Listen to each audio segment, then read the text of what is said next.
Shalom, estamos começando mais um programa IECG para você, uma programação feita para abençoar a sua casa, abençoar a sua família. Vivemos dias de conflitos pessoais, conflitos familiares e muitas vezes temos visto tantos conflitos na nossa nação. E nós temos uma programação para despertar a sua fé, trazendo a você esperança, crendo na restauração plena, a restauração completa da sua vida e também do seu lar. Esses dias no Brasil também são dias de festas e as pessoas saem para as ruas buscando satisfazer as questões pessoais, buscando, na verdade, se alegrar, se regozijar. Mas nós também celebramos festas ao nosso Deus.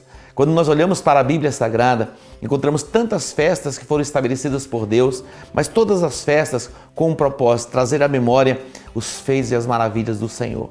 A nossa satisfação pessoal, na verdade, ela só pode ser plena e completa com a presença de Deus na nossa vida. Jesus, ele foi uma festa, que era uma festa muito importante para os judeus, que era a festa dos tabernáculos.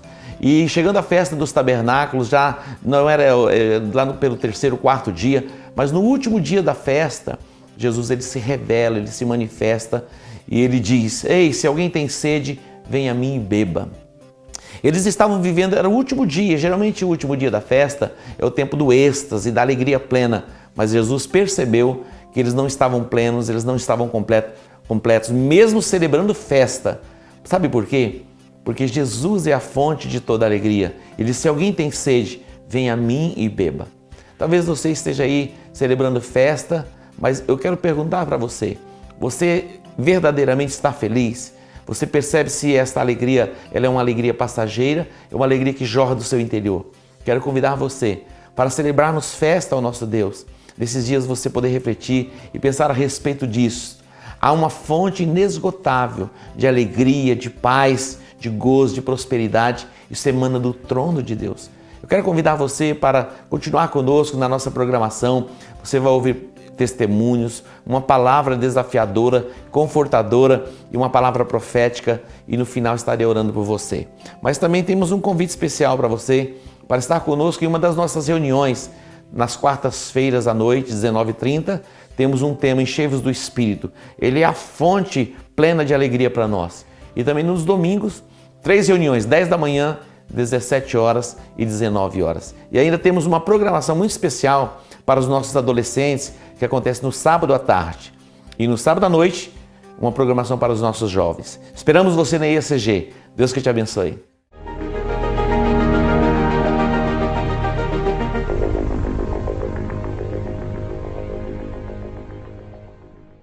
Graça e paz, seja bem-vindo a mais um programa IECG para você.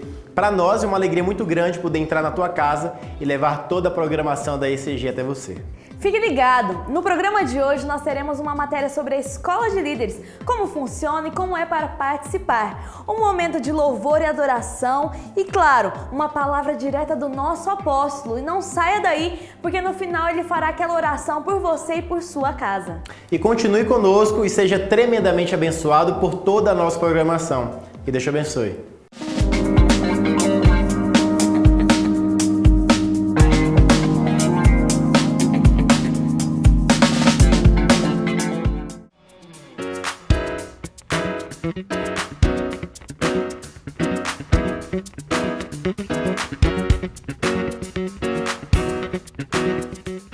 Eu me chamo Carlos Canto, eu sou um dos mestres da Escola de Líder da IECG. Tenho essa honra de estar preparando esses novos líderes que irão exercer cargos de liderança na igreja. É importante cada membro da igreja ter essa formação, porque eles vêm do encontro e precisam ter o quê? Os primeiros passos com Jesus. E nós costumamos falar, e é o que de fato acontece, a Escola de Líderes é o coração da visão. E eu creio que sem esse conhecimento preliminar, antes de uma liderança de célula, ou de grupo familiar, ou liderança em uma casa, o líder fica aqui durante 10 meses sendo preparado. E não é somente um preparo bíblico ou conhecimento da Bíblia. Nós não estamos aqui para formar ninguém em teologia, ou doutores, ou bacharéis, ou que irão sair daqui pastores. Mas a gente costuma focar nos princípios bíblicos. e esses princípios que vão nortear toda a vida desse novo líder, né? Começando desde o caráter, mordomia. E eu sempre estou falando para os alunos que um dos principais é o autogoverno, né? A partir do momento que eles têm o autogoverno do quê? Né? Do seu trabalho, na sua casa, com seus filhos, com a sua esposa. O homem foi criado para governar. Então ele tem que entender que ele nasceu para governar. Na visão nós temos o 12, que significa governo, um número de governo, um número que vai reger todas as coisas. E nós ficamos aqui por um período de 10 meses com esses alunos. E é assim fantástico e notório ver o jeito que eles chegam no primeiro dia, né, a evolução deles, e lá no dia da formatura são outras pessoas completamente diferentes. E nós podemos pegar assim pessoas com primeiro grau, pessoas com segundo, pessoas com pós-graduação e pessoas que não têm às vezes nem alfabetização. E trazemos todas elas para o mesmo nível. E todos vão ter o conhecimento da palavra de Deus e o conhecimento de o que é ser um líder, né? Uma pessoa plena, buscando essa liderança em Jesus.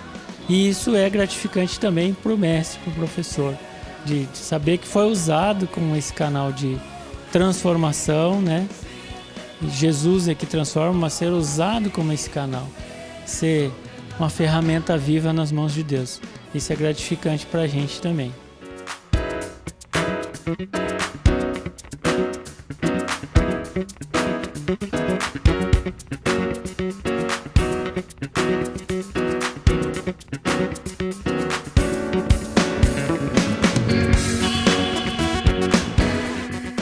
A minha expectativa é de que eu consiga ter ferramentas adequadas para fazer um convite para as pessoas, os empresários, amigos, pessoas próximas de mim, para que conheçam Jesus. E então eu acredito que eu vá poder adquirir boas ferramentas para fazer essa apresentação devida. Nosso crescimento ele é dia a dia, então a minha intenção é buscar o máximo de informações possíveis para que a gente consiga ter um entendimento melhor dos planos e das coisas que Deus tem para a gente. Assim, buscar mais de Deus, estar mais envolvida com as coisas de Deus, né? Para poder futuramente ser um grande líder, né? De excelência.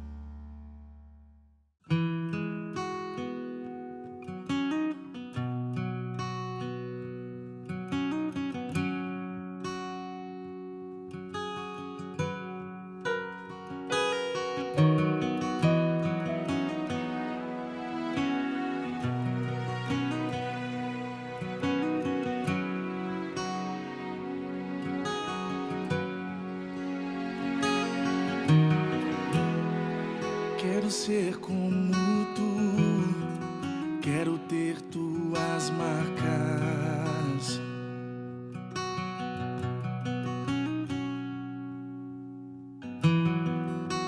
Olhar como olhas, ser tua imagem e semelhança.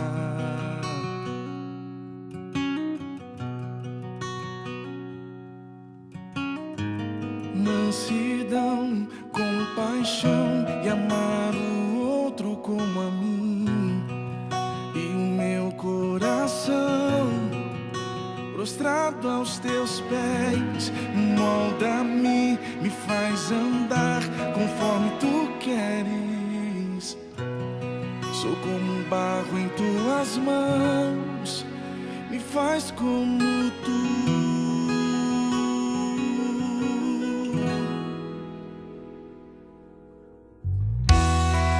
Quero ser como tu, quero ter tuas marcas.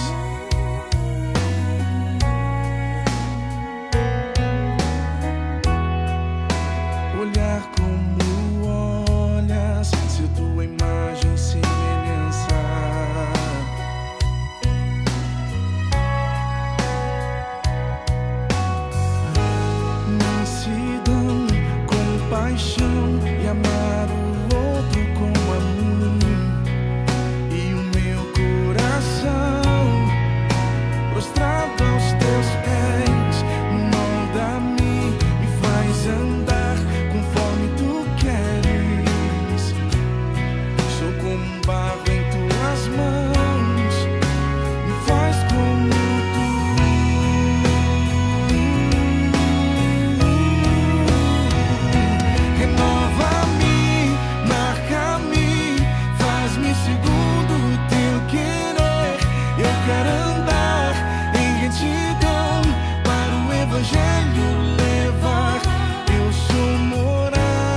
evangelho levar, eu sou morada.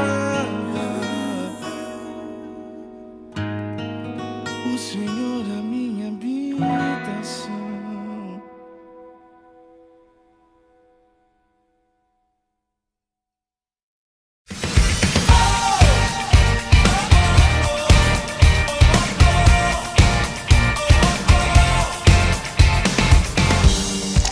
Fevereiro, enchei-vos do Espírito. O Espírito Santo é quem nos capacita para exercermos a nossa chamada. Quando nós estamos com sede, nós temos uma escolha a fazer: tomar água ou não. Você tem que decidir ser cheio do Espírito Santo. Toda quarta-feira de fevereiro aqui na IECG é um momento propício para que isso aconteça. Venha participar! Aquele que tem os meus mandamentos, esse é o que me ama. E se alguém o que eu preciso, o mundo não pode me dar. O que eu preciso é a verdade.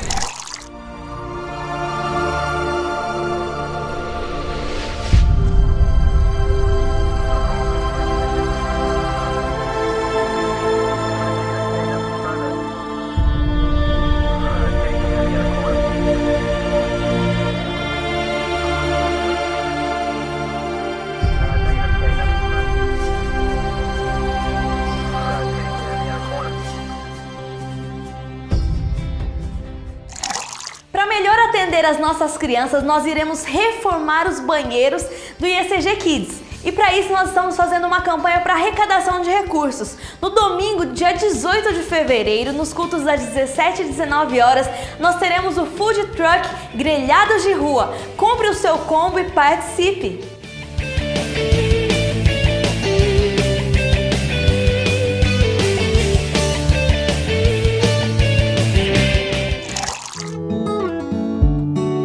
No dia 18 de fevereiro, domingo, nós teremos um culto especial de celebração nos 3 horários, com os pastores Lucas e Jaqueline Hayashi, da Igreja Monte Sião, sobre afiar e lançar as flechas. Venha participar com toda a sua família.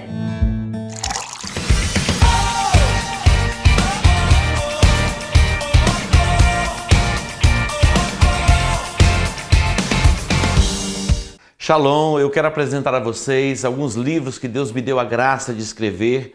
Eu sei como é importante lermos e estudarmos a palavra de Deus, mas Deus também inspira homens para que a revelação que fora dada a estes homens seja compartilhada. Quando você se conecta a alguém que tem um entendimento, a revelação que esta pessoa tem, o entendimento que ela alcançou é transferido a você. Isso pode ser através de uma mensagem pregada ou uma mensagem lida através de um livro. E Deus me deu a graça de escrever 4 livros. Na verdade, já escrevi mais livros, mas publiquei 4 livros. Dentre os livros que eu já publiquei, eu tenho em minhas mãos O Poder de uma Conexão. Você pode se conectar a alguém. Na verdade, você pode até caminhar com alguém, congregar em uma igreja e mesmo assim não estar conectado a esta pessoa. É uma decisão pessoal se conectar a alguém. Você se conecta a uma pessoa ouvindo as mensagens desta pessoa, você se conecta a uma pessoa lendo os livros que esta pessoa escreveu e por esta conexão você pode ser ampliado e a unção que está sobre a pessoa que escreveu o livro, você pode receber daquela mesma unção. Eu quero compartilhar com vocês não apenas este livro, O Poder de uma Conexão, mas também o outro livro, Jardins, Vivendo uma Vida Abundante.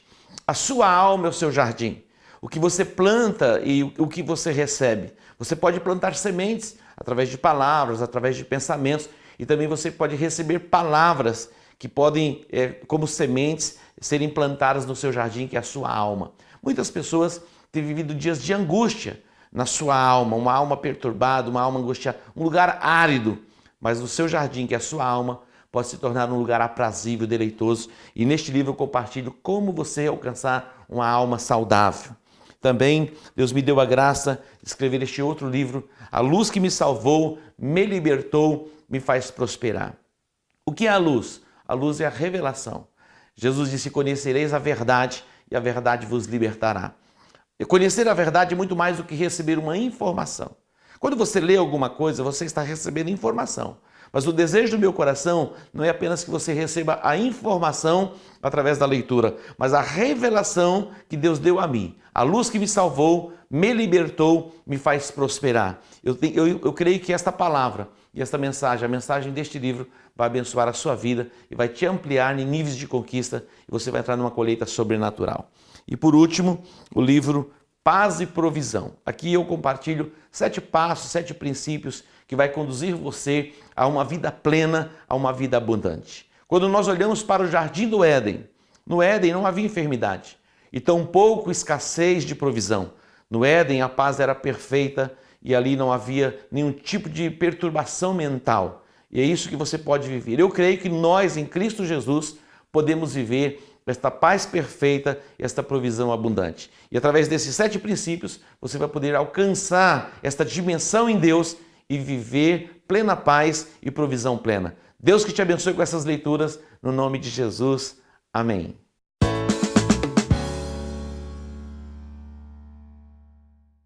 Eu vou crer para ver, sonhar acordado, viver as suas maravilhas. Vou crer para ver, sonhar acordado, viver as suas maravilhas. Tudo é possível ao que crer. Meu nome é Érica Pamela, eu tenho 29 anos e o ano passado aconteceu que eu tive problemas de saúde muito graves. Eu sentia muita dor no lado direito da perna, onde eu ia ao médico e o médico dizia que eu tinha nervo ciático inflamado. E eu fiquei tratando por 3 meses por nervo ciático. Só que em fevereiro, começo de fevereiro do ano de 2017, eu comecei a sentir muita dor, mais dor intensa na perna e a vomitar, não se conseguir mais ficar em pé, não conseguir fazer mais as coisas de casa. E eu só tomava água e vomitava. E à noite eu não conseguia nem dormir pela dor que eu sentia na perna. Eu nem movimentava mais a perna, eu arrastava as pernas. Aí fui ao médico e a médica fez exames em mim e disse que eu estava grávida, pelo tamanho da minha barriga, que estava muito grande. Aí ela me mandou ser internada no hospital do HU. E chegando lá, a médica fez exames em mim com ultrassom e disse que eu não estava grávida, mas que eu tinha um cisto de 31 centímetros no abdômen. E que ela ia me internar para poder me hidratar, porque eu estava muito desidratada e eu estava ictérica. E logo ela me internou. Aí, assim, fiquei tipo 2 dias internado e no 3º dia o médico me operou. Só que no dia da operação foi 5 horas de operação. E o médico, na metade, ele foi até meu esposo e disse que, olha, o que a sua esposa tem estava comprimindo o nervo dela da perna direita. Ela sentia muita dor na perna direita, meu esposo falou. Aí ele falou assim, então, ela está com o rim comprometido, ela teve que tirar o útero, a tromba direita, o ovário direito, reconstruir a ureter e 70% da bexiga. Porque ele virou para o meu esposo e falou assim, a sua esposa ela tem um câncer maligno e estava matando ela. A gente conseguiu retirar, só que eu dou 48 horas para sua esposa. Eu acho que disso ela não passa, ele falou para o meu marido. E aí eu fui para o CTI e fiquei 7 dias no CTI. E antes de eu ir para o CTI, meu esposo foi numa igreja e a pastora conversou com ele, orou com ele e ela disse para ele assim, não se preocupe, a sua esposa em 7 dias ela vai sair do CTI. E ele ficou convicto que em 7 dias eu iria sair do CTI. Aí eu fui começando a melhorar, e eu fui combatendo a infecção que deu generalizada no meu corpo, que eu fiquei bem debilitada mesmo, fiquei bem inchada. E aí no dia da cirurgia, o médico falou assim, olha, ela estava com um cisto de 31 centímetros, mas o cisto aumentou, está com 33 centímetros agora. E aí foi quando ele deu 48 horas para quem, os familiares que quisessem ir me ver, era 48 horas. Depois disso, ele não saberia se eu sobreviveria, porque eu cheguei muito debilitada. E aí eu fiz um exame recentemente, né, para o médico poder me dizer se eu vou precisar ou não fazer quimioterapia.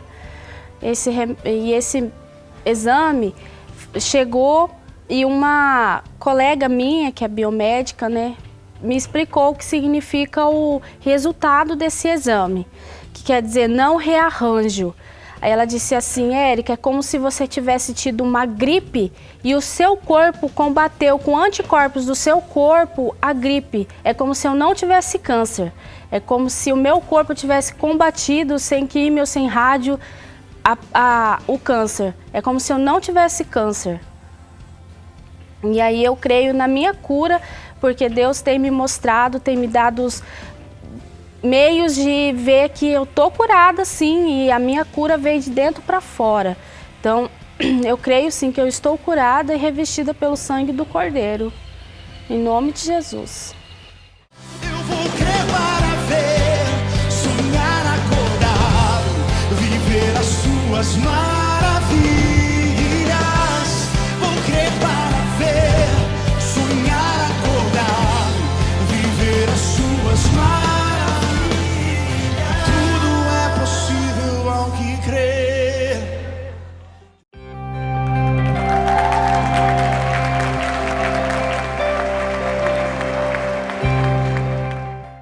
Nos voltar completamente para a palavra, e eu gostaria que você abrisse a sua Bíblia no livro de 2 Samuel, capítulo 9. Disse Davi, resta ainda alguém da casa de Saul para que eu use de benevolência para com ele, por amor de Jonatas? Havia um servo na casa de Saul, cujo nome era Ziba. Chamaram-no que viesse a Davi. Disse-lhe o rei, és tu Ziba? Respondeu ele, teu servo. Perguntou o rei, não há ainda algum da casa de Saul a quem eu possa mostrar a bondade de Deus? Preste atenção nisso. Não há ainda algum da casa de Saul a quem eu possa mostrar a bondade de Deus? Diga, a bondade de Deus. Ziba respondeu ao rei, ainda há um filho de Jonatas, aleijado de ambos os pés. Ainda há um filho de Jonatas, aleijado de ambos os pés. Perguntou o rei, onde está? Respondeu Ziba ao rei, está na casa de Maquir, filho de Amiel, em Lodebar. Assim mandou o rei Davi trazê-lo da casa de Maquir, filho de Amiel, em Lodebar. Vindo Mefibosete, filho de Jonatas, filho de Saul, a Davi, prostrou-se com o rosto em terra e se inclinou. Disse-lhe Davi, Mefibosete? Respondeu ele, teu servo. Disse-lhe Davi, não temas, pois de certo usarei de bondade para contigo por amor de Jonatas teu pai, e te restituirei todas as terras de Saul teu pai, e tu sempre comerás pão à minha mesa. Mefibosete se inclinou e disse, quem é teu servo para teres olhado para um cão morto tal como eu? Então o rei chamou a Ziba, servo de Saul, e lhe disse, tudo o que pertencia a Saul e a toda a sua casa, dei ao filho de teu senhor. Trabalhar-lhe-ás a terra, tu e os teus filhos, e os teus servos, e recolherás os frutos para que o filho de teu senhor tenha pão que coma, e Mefibosete, filho de teu senhor, sempre comerá pão à minha mesa. Tinha Ziba 15 filhos e 20 servos. Então disse Ziba ao rei, conforme tudo que o meu senhor, o rei, manda a seu servo, assim ele fará. Assim Mefibosete comeu à mesa de Davi, como um dos filhos do rei. Tinha Mefibosete um filho pequeno, cujo nome era Mica. Todos os que moravam na casa de Ziba eram servos de Mefibosete. E Mefibosete morava em Jerusalém, porque sempre comia à mesa do rei, e era coxa de ambos os pés. E Mefibosete morava em Jerusalém, porque sempre comia à mesa do rei. Davi, ele assume o trono, quando nós olhamos para o livro de 2 Samuel, depois da morte de Saul, ele vai ser reconhecido como rei de todo Israel. Saul, ele recebe 3 níveis de unção. A primeira, diante dos irmãos, o profeta Samuel. Depois, diante da tribo. E depois da morte de Saul, ele vai ser reconhecido como rei de todo Israel. Israel vivia de um sistema de monarquia. Na verdade, antes do primeiro rei, que era Saul, era um sistema de juízes que governava sobre o povo. Mas as nações, e todas as nações, tinham seus reis. Então o povo começa a ver as nações e pede que também um rei seja estabelecido sobre eles. E nós conhecemos a história de Saul. Era um rei perturbado. Regências espirituais das trevas perturbavam a sua alma, a sua mente, e ele ficava mesmo possesso, ao ponto de querer matar Davi. Ele lança contra Davi, ele joga a sua lança para cravar Davi na parede de Davi, se desvia e não lança de volta contra Saul a mesma lança que ele recebe contra ele. Mas ele vai ser estabelecido como rei de Israel. E quando ele é estabelecido como rei de todo Israel, e houve guerra entre a casa de Saul, e havia guerra contra os discípulos, aqueles que seguiam a Davi. E muitos da casa de Saul foram feridos na guerra e morreram. Esse texto fala de um personagem chamado Mefibosete. Quem era Mefibosete? Mefibosete, ele era neto de Saul, filho de Jonatas. Ele estava na linhagem de sucessão de reino. Quando ele tinha 5 anos de idade, ele fora traumatizado e ele se tornou uma pessoa aleijada de ambos os pés, com 5 anos de idade. Quando chega a notícia no palácio que Saul havia morrido e Jonatas, o seu pai, havia morrido, a sua ama saiu desesperada e sofreu um acidente. A criança caiu e ele foi traumatizado nos pés e de ambos os pés. E ele saiu de Jerusalém, ele saiu do palácio e ele foi morar num lugar chamado Lodebar, na casa de Maquir. Lodebar é o lugar da insignificância. O lugar, na verdade, de alguém que fazia parte da linhagem real era Jerusalém. Mefibosete já trazia no seu nome a identidade da vergonha. O seu nome significa vergonha destruidora. Já trazia na essência do seu nome. E agora, traumatizado, vai ser levado para a casa de Maquir, morando em Lodebar. Mas o favor de Deus vai alcançá-lo, e ele vai poder ser restituído de uma forma extraordinária e voltar à condição de se assentar à mesa do rei. Nós colocamos esta mesa para que pudéssemos encenar o que vai acontecer com Mefibosete. Mefibosete, na verdade, ele já tinha se adequado e se acostumado a viver no padrão de Lodebar. Nós não temos dificuldade muitas vezes de nos adaptarmos aos lugares. Na verdade, quando você começa a conviver com pessoas de uma cultura, você vai se aculturando e você vai se moldando, e de repente você começa a se parecer com aquelas pessoas. Na verdade, Mefibosete, ele fazia parte da linhagem real e dentro da possibilidade de assumir o trono, mas agora está morando no lugar da vergonha, no lugar da insignificância, fora do propósito. Preste atenção. Todas as pessoas que são traumatizadas e não são curadas dos seus traumas, elas vivem fora do propósito e elas não alcançam o nível de excelência, e muitas delas vivem na insignificância. Os nossos traumas nos impedem de sermos quem Deus nos chamou para que sejamos. Toda pessoa traumatizada, se ela não recebe a cura para os seus traumas, ela vive distante do propósito. Mefibosete, mesmo fazendo parte da linhagem real, tendo o direito de viver em Jerusalém e se assentar à mesa do rei, vai estar morando no lugar da vergonha, no lugar da insignificância. Mas um dia a sua sorte começa a mudar. É possível que ele já tivesse se adaptado a viver naquelas condições. E nós vamos nos acostumando a alguns padrões Deus quer mudar o seu padrão e elevar o seu padrão para que você viva uma nova dimensão de influência no lugar que Ele te estabeleceu como cidade e como nação. Interessante, porque eu estava pensando, eu nasci em Douradina e cresci em Dourados e fui criado no Evangelho, mas quando eu cheguei pelos meus 17 anos, eu comecei a arrumar algumas amizades. E eu os influenciava e eles também me influenciavam. E algumas coisas já não estavam dando tão certo assim. Meu pai percebeu e falou: vamos embora. Nós nos tornamos a média das pessoas que nós nos relacionamos. Preste atenção. Você vai se tornando a média de pessoas em que você se relaciona. Se você se relaciona com pessoas de níveis elevados de entendimento, de conhecimento, de revelação da palavra, você vai sendo elevado nessa dimensão.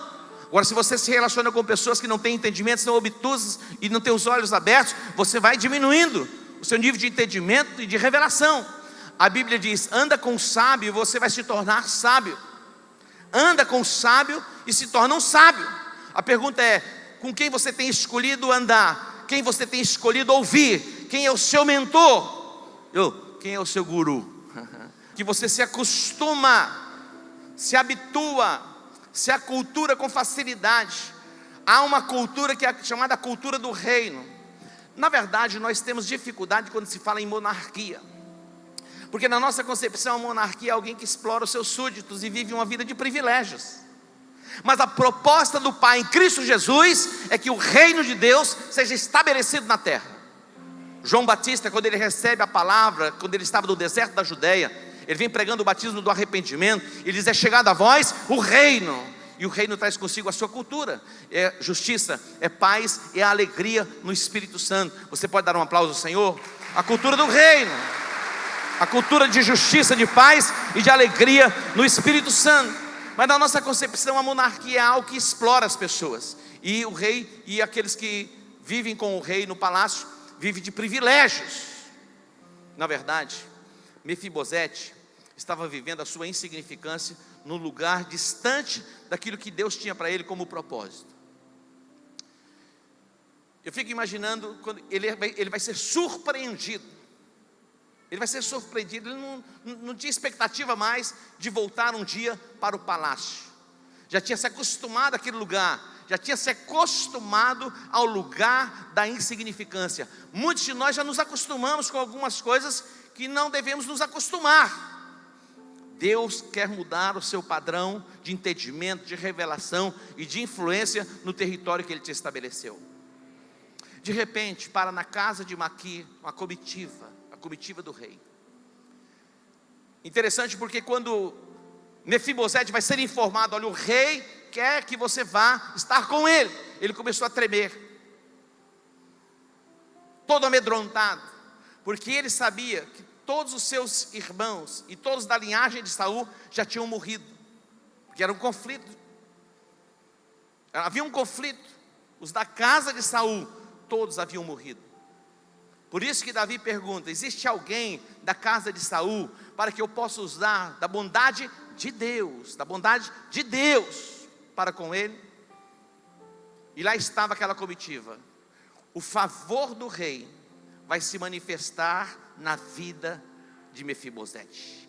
Quando o favor do rei se manifesta na vida de alguém, a sorte daquela pessoa muda por completo. E eu quero profetizar que o favor do Rei dos Reis, que é Jesus Cristo, começa a se manifestar na sua vida, vem na sua direção, na direção da sua casa, na direção da sua família. O favor do Rei é chegado sobre Campo Grande. O favor do Rei é chegado sobre a nossa nação. Dê um aplauso a Ele. O favor do Rei. Quando Mefibosete, ele se apresenta diante de Davi, Davi diz: Mefibosete, ele diz: teu servo. Sabe o que Davi disse para ele? Não temas, chegou a hora da mudança. Não tem, queridos, nós não temos o que temer. O salmista, ele se expressa e diz: olha, eu fui moço, agora eu sou velho, eu nunca vi o justo desamparado, nem a sua descendência mendigar o pão. Jesus disse: por que vocês estão ansiosos, preocupados quanto ao amanhã, quanto ao comer, quanto ao vestir? Olhem para os pássaros. Hoje você vai sair daqui deste lugar com a ansiedade vencida, a preocupação vencida na sua alma e no seu coração. Você vai voltar para o lugar da paz. Jerusalém é território de paz. É paz, significa paz. É shalom, traz consigo prosperidade. Mefibosete vai sair do lugar da insignificância, porque o favor do rei vai se manifestar na vida dele. O favor do rei está se manifestando na sua vida hoje. Deus vai tirar você deste padrão, talvez da insignificância, o nível de influência, e vai levar você para uma nova dimensão de influência no território que Ele te estabeleceu. Quando Mefibosete se apresenta, tomado pelo medo, Davi disse: não precisa temer. É chegado agora o tempo da restituição. Diga comigo, restituição. E ele disse: olha, tudo que pertencia ao seu avô, agora vai pertencer a você. Tudo que pertencia a Saul, você vai ter de volta. E chamou Ziba. Quem era Ziba? Era um servo de Saul, que permanecera com Davi no palácio. Chama Ziba. É o seguinte: você e os teus filhos e os teus servos agora ficarão à disposição de Mefibosete. Aquele homem que até então vivia na insignificância vai se tornar agora patrão e chefe de 35 pessoas, do dia para a noite. Quando Deus decide mudar a sorte, Ele muda a sorte. Existe alguém da casa de Saul para que eu possa usar para com ele da bondade de Deus? A Bíblia diz em João 3,16 que Deus ele amou o mundo de tal maneira que Ele enviou o seu Filho unigênito para que todo aquele que nele crê não pereça. O desejo do coração de Deus é que não pereçamos, mas tenhamos a vida eterna. Esta é a dimensão do amor de Deus, onde Ele entrega, Ele dá o seu Filho para assumir o nosso lugar de maldição. Na cruz do Calvário, Jesus levou os nossos pecados. Éramos todos traumatizados. O nosso destino era o inferno. Estávamos debaixo do cetro da opressão, vivendo no império das trevas. Ele nos transportou do império das trevas para o reino do Filho do seu amor. O favor de Deus já está sobre a sua vida. O favor de Deus já está sobre a sua casa. A Bíblia diz que Deus já nos abençoou com todas as sortes de bênçãos nas regiões celestiais. Você é um abençoado por Deus. Talvez você ainda não esteja vivendo nessa dimensão, mas hoje o favor de Deus alcança você. Hoje o favor de Deus alcança a sua casa, alcança a sua família. O favor de Deus alcança toda a nossa cidade. Diga: eu creio que o favor de Deus está sobre a minha vida. Agora observe comigo, versículo 10: trabalhar-lhe-ás a terra, tu e os teus filhos e os teus servos, e recolherás os frutos para que o filho de teu senhor tenha pão que coma. E Mefibosete, filho de teu senhor, sempre comerá pão. Aonde? Aonde? Vamos lá. Quando eu terminar de ler, vocês dão sequência, tá bem? Cultivar-lhe-ás, pois, a terra, tu e os teus filhos, estão preparados? E teus servos, e recolherás os frutos para que o filho de teu senhor tenha pão para aqui, para comer. Mas Mefibosete, filho de teu senhor, mais uma vez, mais uma vez, mais uma vez. Ó, o traumatizado vai ser tirado do lugar da insignificância e da vergonha. Volta não apenas para Jerusalém, agora está no palácio. E não vai estar apenas no palácio, vai se assentar à mesa do rei. Glória a Deus. Wellington, vem aqui por favor. Moisés, vem aqui um pouquinho. Mas o que eu quero ilustrar aqui, quando você olha para esta mesa, chega mais um pouquinho para frente.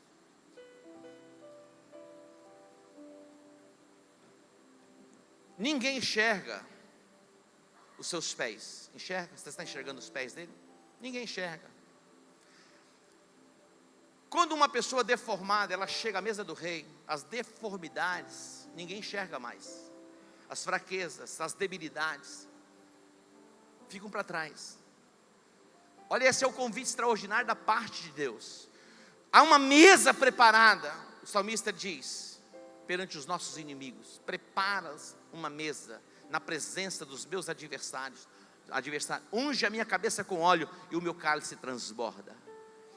Mefibosete agora não está em Lodebar, não está apenas em Jerusalém, não está apenas no palácio, ele está sentado à mesa do rei.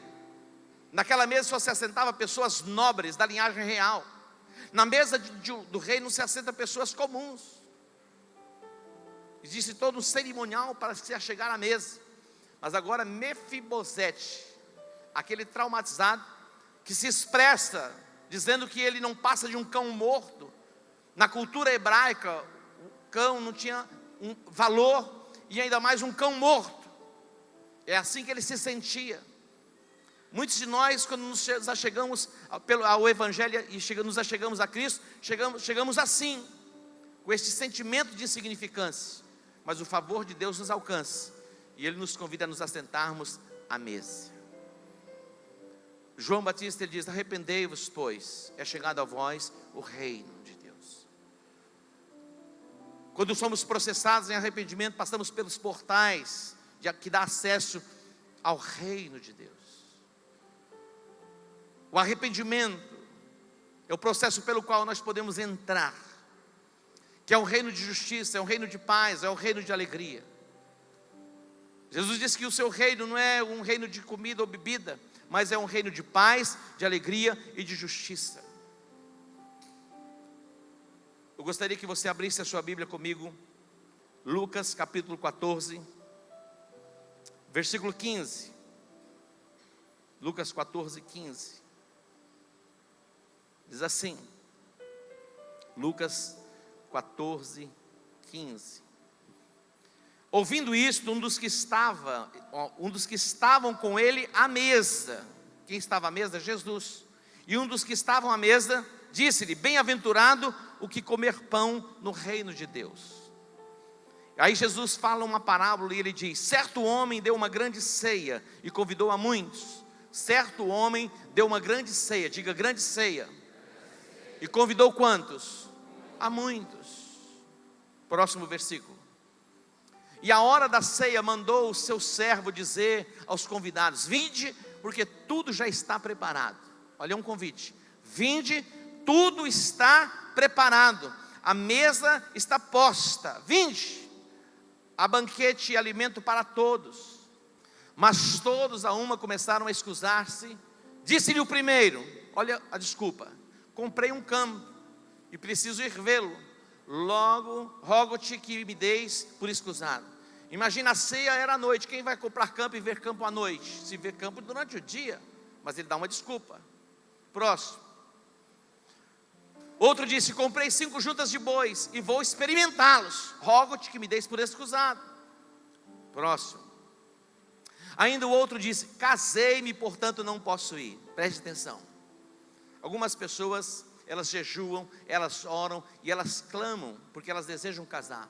E algumas, quando casam, dão uma pausa para Deus ou em Deus. E algumas outras, elas casam e passam o tempo, elas oram e pedem um filho. E quando o filho chega, agora eu vou dar uma pausa porque eu preciso cuidar do meu filho. Seja intenso em todo o tempo no seu relacionamento com Deus e jamais despreze a sua chamada em Deus. E o Deus que tudo vê e tudo recompensa, te recompensará. Diga amém. Desculpas. 21. Vamos lá. Voltou o servo e contou tudo isso ao seu senhor. Então o dono da casa, indignado, disse ao seu servo: sai depressa para as ruas, becos da cidade, e traz aqui quem? Os pobres, os aleijados, os cegos e os coxos. Está falando de pessoas deformadas na alma. Tem pessoas que têm olhos, mas não veem, tem ouvidos, mas não ouvem, tem mãos, mas não apalpam, tem pés, mas não andam. O Salmo 115 fala a respeito disso. Quem constrói um ídolo, alguém que se prostra diante de um ídolo, se torna cega, muda e surda. A ordem é: sai pelas ruas da cidade, depressa, pelos becos, e traz os pobres, os aleijados, os cegos e os coxos. 22 expressa o desejo do coração dele. Depois disse o servo: Senhor, feito está como ordenaste, e ainda há lugar. Diga, ainda há lugar. Diga para a pessoa que está perto de você, ainda há lugar. Diga, ainda há lugar. O desejo do coração de Deus é que a sua casa esteja cheia. A coisa mais terrível do mundo é você fazer uma festa, convidar pessoas e as pessoas não vêm à festa. Imagina, você faz uma festa para 20 pessoas, chega na festa não tem ninguém. Você vai ficar feliz, né? Imagina, você prepara uma festa para 100, para 200, para 300, para 400, 500 pessoas, de repente não vai ninguém. Você prepara um casamento, o casamento da sua filha, você convida pessoas especiais, de repente as pessoas não vêm. É constrangedor. As pessoas negligenciaram e rejeitaram, e ele disse, então sai pelas ruas, pelos becos da cidade. E aí diz, depois disse o servo, Senhor, feito está como ordenaste, ainda há lugar. Diga, ainda há lugar. Dá mexidinha com o seu irmão, ainda há lugar, meu irmão. Ainda há lugar. 23. Força-os a entrar. Essa palavra é anacaso. Nós estudamos muito a respeito disso. E nós vamos ter no ano que vem um seminário chamado anacaso. Obriga-os a entrar. Ainda tem lugar no reino. Ainda tem lugar à mesa. A mesa é farta. A mesa é o lugar da restituição. A mesa é o lugar onde as debilidades, as fragilidades não aparecem mais, desaparecem. A Bíblia diz, se nós confessarmos os nossos pecados, Ele é fiel e justo para perdoar os pecados e nos purificar de toda injustiça. Tem acesso para você ao trono. Satanás vai querer prender você lá em Lodebar e deixar você paralisado lá, vivendo os seus traumas, as suas fobias. Satanás quer resistir para que você não deixe aquele lugar e volte para Jerusalém, entre no palácio e se assente à mesa. Hoje o favor de Deus está chegando à sua vida. Hoje o favor de Deus está chegando à sua casa. E quando o favor de Deus chega, a tua sorte muda. A tua sorte muda. É possível que Mefibosete já não tivesse mais nem expectativa de mudança. É possível. Já tivesse se acostumado àquela cultura e àquele lugar insignificante. O lugar do opróbrio, o lugar da vergonha, o lugar da dor. Mas o nosso Deus é tão extraordinário que Ele desperta corações. Escute bem. Quem foi enviado para buscar Mefibosete da casa de Maquir de Lodebar para Jerusalém foi um homem chamado Ziba. Todos nós fomos traumatizados. Trazemos uma herança de traumas. Desde Adão, todos que nasceram de Adão nasceram traumatizados, separados e distantes do propósito. Todas as pessoas que nasceram de Adão nasceram separadas do propósito. Agora, o plano do Pai está em Cristo Jesus. Jesus, Ele foi enviado para a terra para trazer você de volta para a casa do Pai. Jesus, quando Ele morreu, Ele ressuscitou. Ele diz, olha, ficai em Jerusalém, eu vou enviar o Espírito Santo, Ele vai estar com vocês todos os dias, até a consumação dos séculos. Primeiro o Pai envia Jesus, depois Jesus envia o Espírito Santo, e hoje o Espírito de Deus está aqui falando com você. O Pai quer você de volta à presença dEle, e na presença dEle você vai se assentar à mesa, e não haverá pessoas que poderão ver as suas deformidades e debilidades. Tudo vai ficar para trás. Diga, tudo vai ficar para trás. Tudo vai se fazer novo. As coisas velhas vão ficando para trás e tudo se faz novo.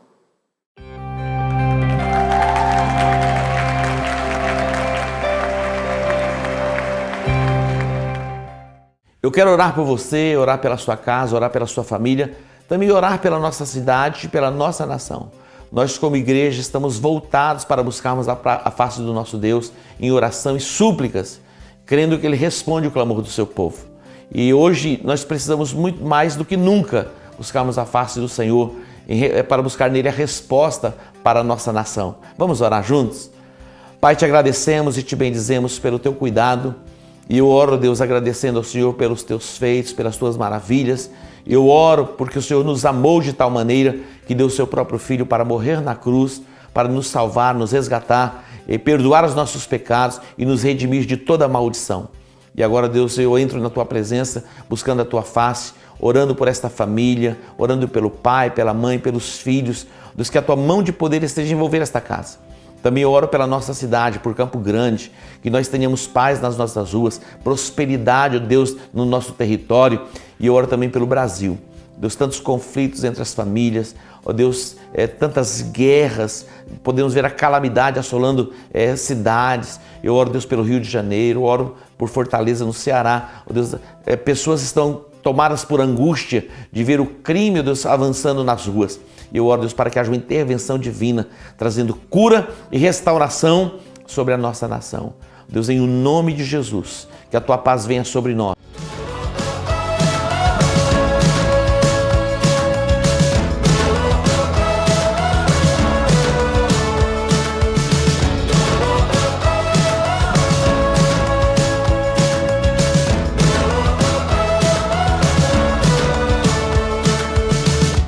Every tribe and every tongue,